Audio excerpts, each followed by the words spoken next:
Nous sommes en direct de Montreux, cette ville se trouvant en Suisse où se déroule le 9e round des négociations entre le gouvernement congolais et l'AFC M23, mesdames et messieurs. Ce n'est plus à Doha comme initialement prévu et moins encore à Genève, mais plutôt à Montreux. Voilà donc cette petite ville suisse qui reçoit, n'est-ce pas, les délégations de la République démocratique du Congo et celle de l'AFC M23. Alors, quelles sont les avancées depuis, n'est-ce pas, la relance des discussions lundi dernier? Qu'est-ce qui a avancé?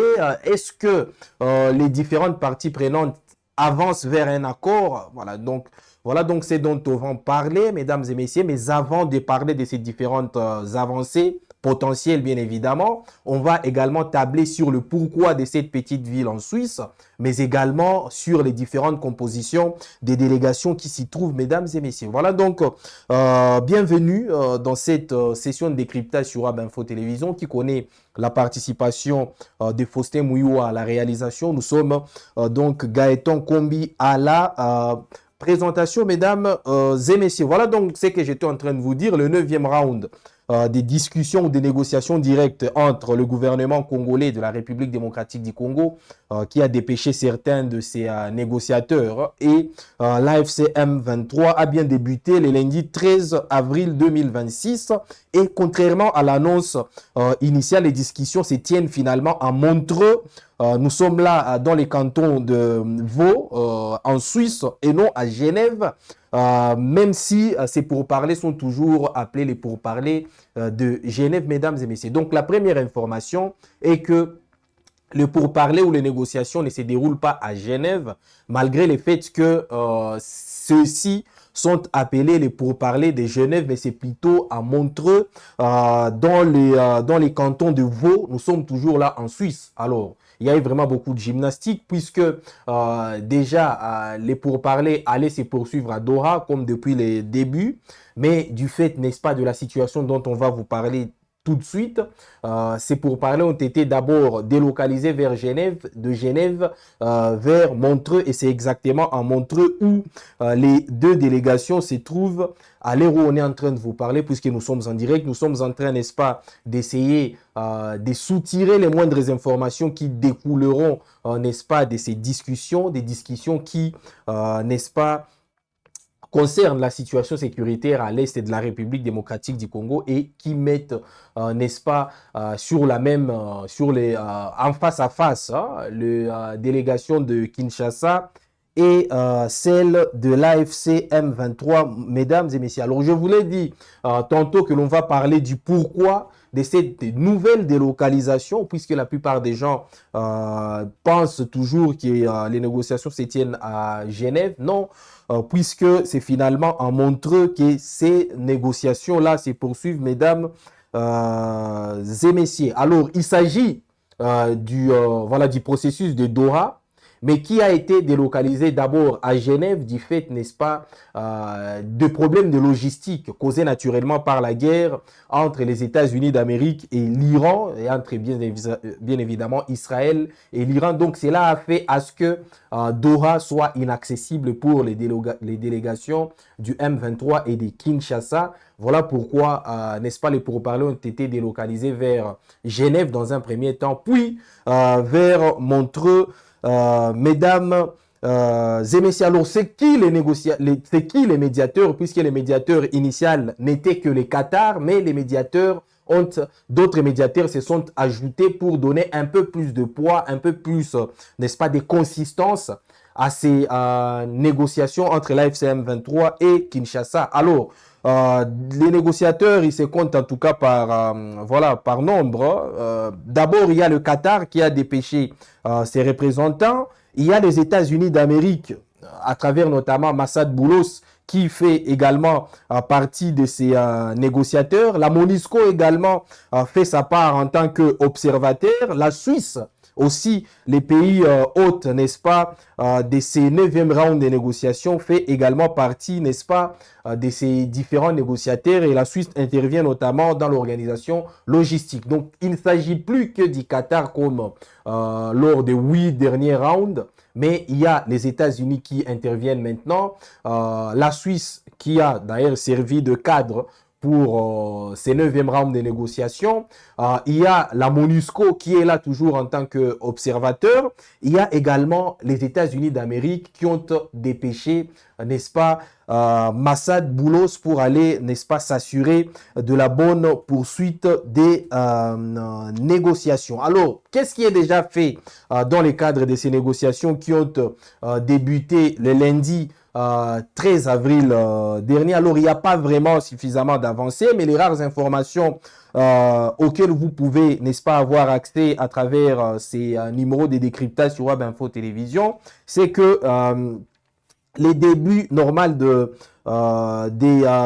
la durée, disons, de ces négociations va s'étaler sur plusieurs jours, c'est-à-dire jusqu'au 17 avril selon plusieurs sources. Alors, à l'ouverture, les deux parties se sont d'abord accrochées sur l'agenda, c'est-à-dire que la RDC et l'AFC M23, disons Kinshasa et l'AFC M23 ont d'abord discuté sur l'agenda. Quel est l'agenda n'est-ce pas, de ces, voilà, de ces nouveaux pourparlers, voilà, combien de temps ça va prendre, sur quoi ils vont discuter. Donc, les deux parties se sont accordées d'abord sur la question liée à l'agenda. Alors, ensuite, les deux parties ont procédé à la validation des participants, puis évalué, l'application des protocoles déjà signés. C'est-à-dire les cessez-le-feu et la libération des prisonniers. Alors là aussi, se pose énormément de problèmes. Il y a beaucoup de désaccords concernant notamment ces protocoles déjà signés, notamment entre autres les protocoles liés au cessez-le-feu, puisque sur les terrains, si vous nous avez très bien suivi et si vous avez suivi d'ailleurs la production faite par mon confrère Jenny Touali dans les avant-midi, vous comprendrez qu'il y a toujours des affrontements sur différents fronts, malgré les protocoles de cessez-le-feu signés entre les deux parties. Alors l'autre problématique qui fait d'ailleurs, qui est à l'origine des accords, c'est, n'est-ce pas, la libération des prisonniers. Alors, il y a quelques jours, l'AFC M23 avait annoncé, n'est-ce pas, la libération de plusieurs prisonniers, notamment plusieurs prisonniers de guerre capturés, appartenant aux forces armées de la République démocratique du Congo, bien évidemment, capturés lors des différents fronts. Et d'ailleurs, par ailleurs, l'AFC M23 avait exprimé son souhait de voir Kinshasa faire la même chose par rapport, n'est-ce pas, à ces processus d'échange des prisonniers, des libérations des prisonniers. Mais il y a toujours un couac là-dessus, mesdames et messieurs. Alors, la médiation vise notamment un nouvel accord sur l'accès humanitaire et la réouverture éventuelle des aéroports de Goma et Bukavu. Voilà donc comment dirais-je, les enjeux immédiats de ces 9e rounds de négociations entre l'AFC M23 et la République démocratique du Congo. Il s'agit notamment de l'accès humanitaire. Il s'agit notamment de la réouverture des aéroports de Goma et de Bukavu pour, n'est-ce pas, faciliter l'acheminement d'aide humanitaire aux plus nécessiteux qui en ont besoin à l'intérieur des deux provinces, c'est-à-dire le nord et les Sud Kivu. Alors, nous sommes toujours dans les détails. Nous sommes vraiment en train de vous faire part des différents détails auxquels vous n'avez pas accès voilà, sur plusieurs sources. Mais nous, à travers, n'est-ce pas, nos différents câbles, nous sommes en train, n'est-ce pas, de vous faire parvenir ces détails qui sont d'une importance capitale. Alors, la composition des différentes délégations, d'abord celle de l'AFC M23, alors ça a fait vraiment beaucoup de débats puisque plusieurs noms ont été cités dans cette composition, à cette équipe de négociateurs de l'AFC M23, dont d'anciens proches, n'est-ce pas, du président de la République, Félix Antoine Tshisekedi Tshilombo. Alors, c'est lui qui dirige l'équipe des négociateurs de l'AFC M23. C'est bien évidemment Benjamin Bonimpa qui est là depuis les premiers rounds, d'ailleurs qui est le principal négociateur de l'AFC M23. Il est accompagné, n'est-ce pas, de René Abandi, mais il y a également d'autres noms qui ont surgi et qui ne faisaient pas trop d'écho lors des 8 précédents rounds, mais qui ont surgi, n'est-ce pas, sur la toile à travers notamment un communiqué publié par l'AFC M23. À partir de ces 9e rounds, il y a notamment Jean-Paul Chaka, Jean-Pierre Alumba Amokoko Il y a Donna Muganza, Fred Kagorora, Justine Mbabazi Rukeba, Cédric Fiemampundu Yange, Chantal Mourekatete Kaitaba, Claude Ibalanki, voilà, c'est les noms donc qui circulent vraiment dans plusieurs réseaux. Claude Ibalanki, qui était ambassadeur itinérant de Félix Tshisekedi, mais qui se retrouve aujourd'hui, n'est-ce pas, dans la délégation des négociateurs de l'AFC M23. Alors, c'est quelqu'un qui a bien évidemment une expérience dans les négociations. C'est quelqu'un qui était d'ailleurs en train de mener les premières approches qui avaient eu lieu entre Félix Tshisekedi et l'AFC M23. Alors, il y a également Franck Mouedi Malila Apenela et Jean-Félix Mupande Kapwa. Voilà donc la délégation, l'équipe de l'AFC M23 qui a été, n'est-ce pas, dépêchée du côté, n'est-ce pas, de Montreux pour aller, n'est-ce pas, négocier avec le gouvernement congolais et obtenir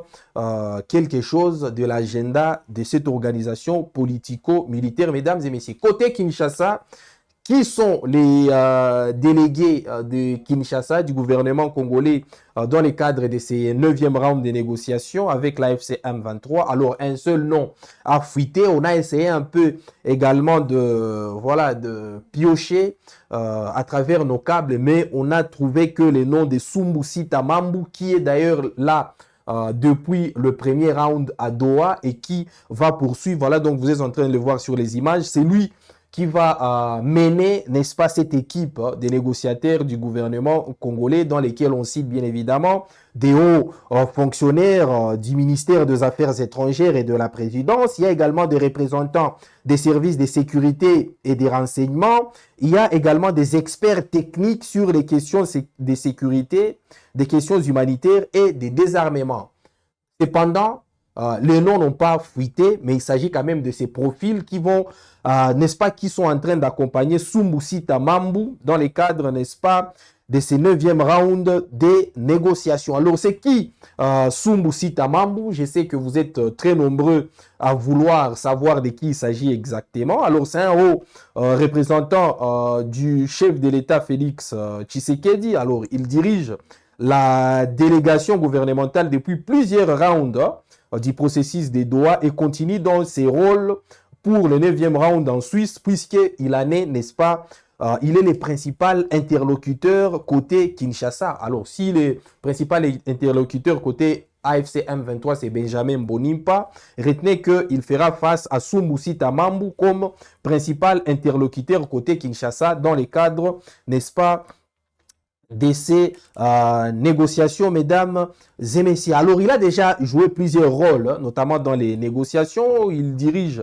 actuellement la délégation du gouvernement congolais pour parler des paix avec l'AFC M23. Il est le chef de la délégation depuis plusieurs rounds du processus de Doha, comme j'étais en train de vous le dire, depuis quasiment 2025.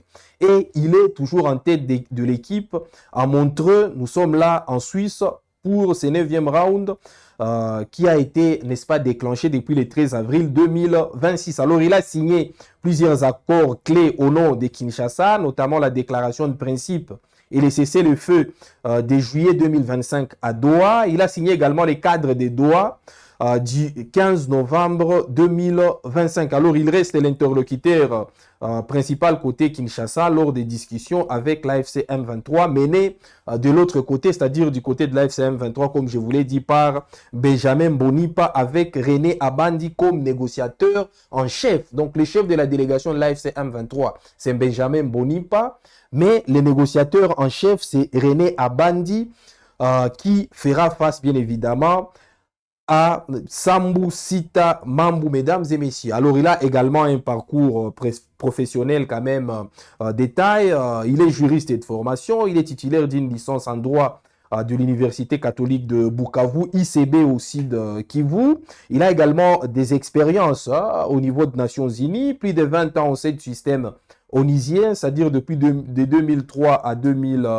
à 2014 environ, avec des missions en RDC, notamment sous les labels de la MONUC, puis de la MONUSCO au Libéria et dans d'autres opérations de maintien de la paix, mais il est reconnu pour son expertise en gestion de conflits et médiation. Alors, il a exercé plusieurs fonctions récemment en République démocratique du Congo. Il a notamment été nommé en août, entre août et septembre 2024, comme haut représentant du chef de l'État pour le suivi de la feuille de route de Luanda et des organisations économiques sous-régionales en remplacement notamment de Serge Chibangu. Il a ensuite été reconduit dans ses fonctions en 2025 pour piloter les négociations de paix avec l'AFC M23. Alors, il y a d'autres détails sur lui, sur Messier Simba.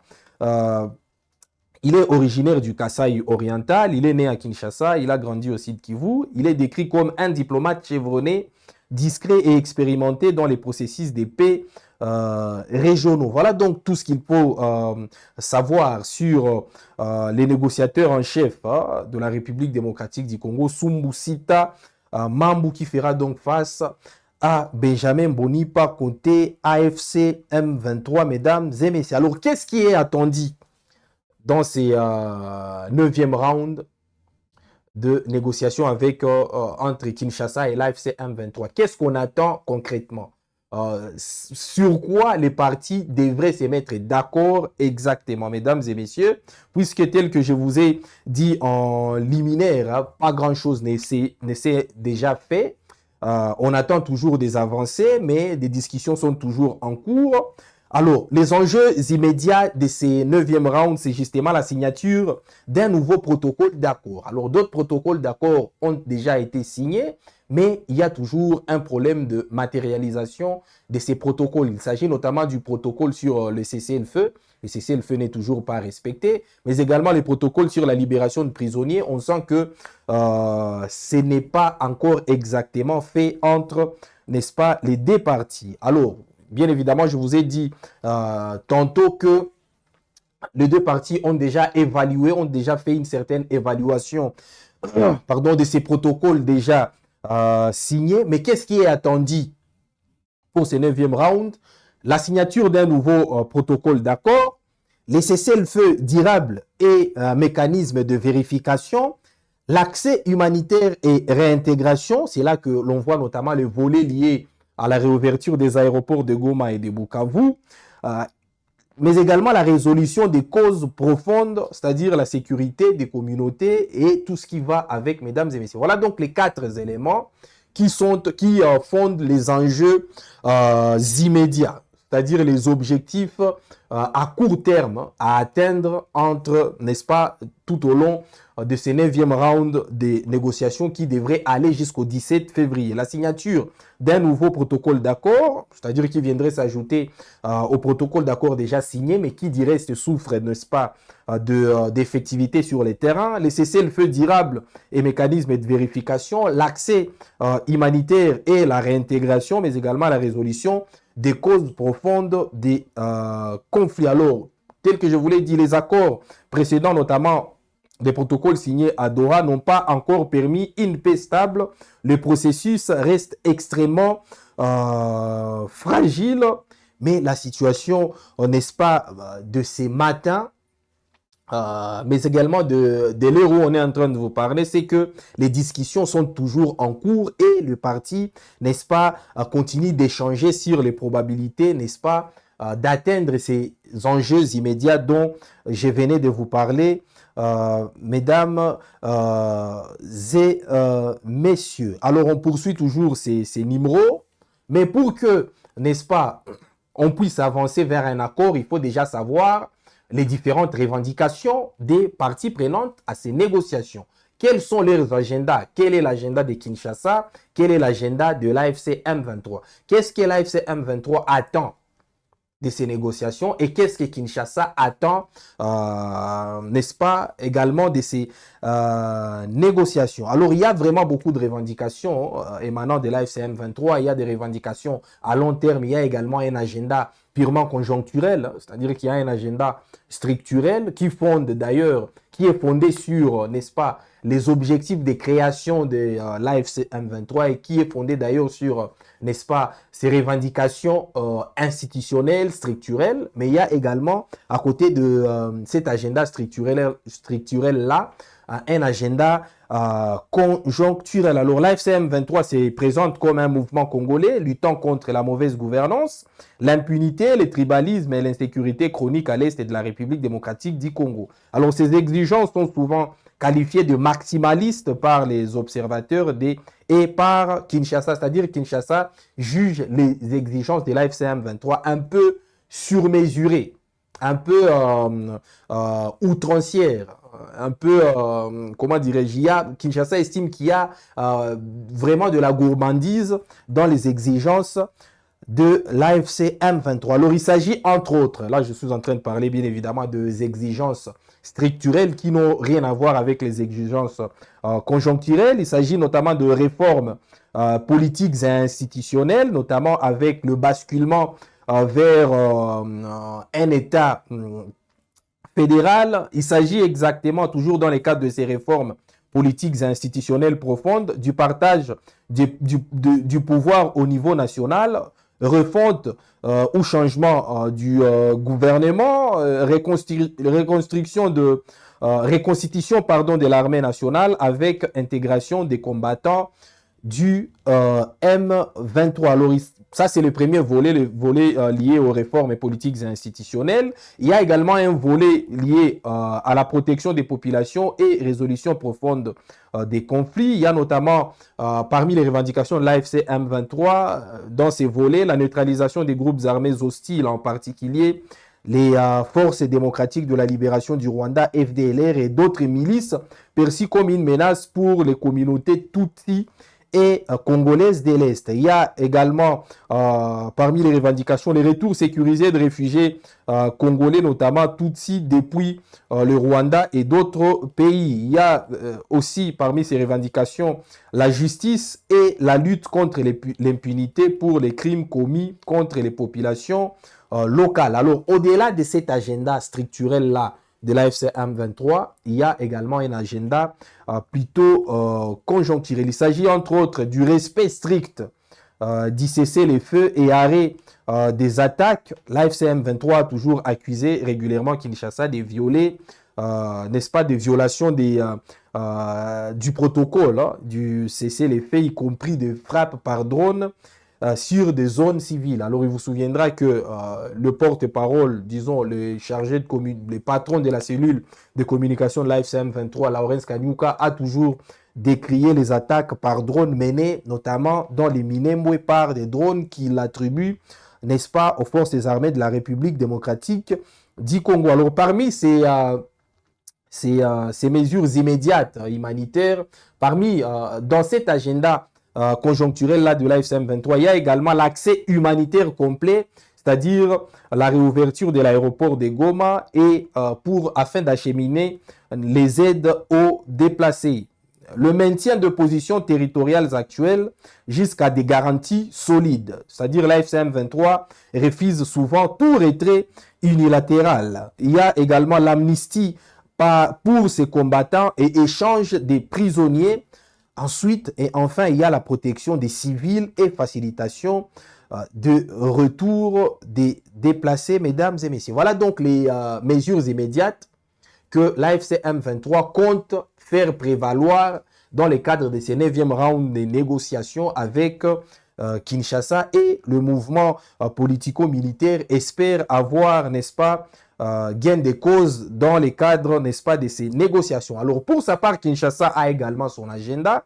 Kinshasa porte également un agenda dans les cadres de ces négociations. Alors, Kinshasa qui aborde ces pourparlers dans un contexte plutôt pas évident. Kinshasa qui continue toujours de soutenir que l'AFC M23 était mouvement soutenu par le Rwanda, puisque Kinshasa ne cesse, n'est-ce pas, d'accuser les Rwandais d'être les parrains de l'AFC M23, et pendant ces temps, et l'AFC M23 et les Rwandais tous nient cette version des faits-là, n'est-ce pas, ventilée par Kinshasa. Alors, qu'est-ce que Kinshasa attend également de ces 9e rounds de pourparlers à Montreux? Nous sommes là en Suisse.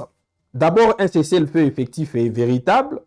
Les retraits des forces rebelles des zones occupées, c'est-à-dire les retraits de l'AFC M23 du Nord et du Sud Kivu. La dissolution ou l'intégration encadrée du groupe armé, c'est-à-dire de la dissolution et l'intégration encadrée de l'AFC M23, les retours des réfugiés et des déplacés, mais également des avancées sur les questions des justices et des responsabilités pour les exactions communes. Voilà donc ce qu'attend Kinshasa. Voilà donc l'agenda que Kinshasa porte dans le cadre de ces 9e rounds de négociations à Montreux, en Suisse, c'est-à-dire les cessez-le-feu d'abord effectifs et vérifiables, les retraits de l'AFC M23 des zones qu'elle occupe aujourd'hui, ce qui reste quand même chimérique, puisque l'AFC M23 dit toujours n'est pas vouloir bouger tant que des garanties suffisantes ne seront pas, ne seront pas données. Il y a également la dissolution ou l'intégration encadrée de l'AFC M23, c'est parmi les revendications de Kinshasa, les retours des réfugiés et des déplacés, ensuite des avancées sur les questions de justice et des responsabilités pour les exactions communes. Voilà donc, c'est sur quoi également Kinshasa s'attend. Vous avez donc compris, très chers abonnés, que les deux parties prenantes, les deux principales parties prenantes à ces négociations partagent certaines revendications et s'écartent sur plusieurs autres.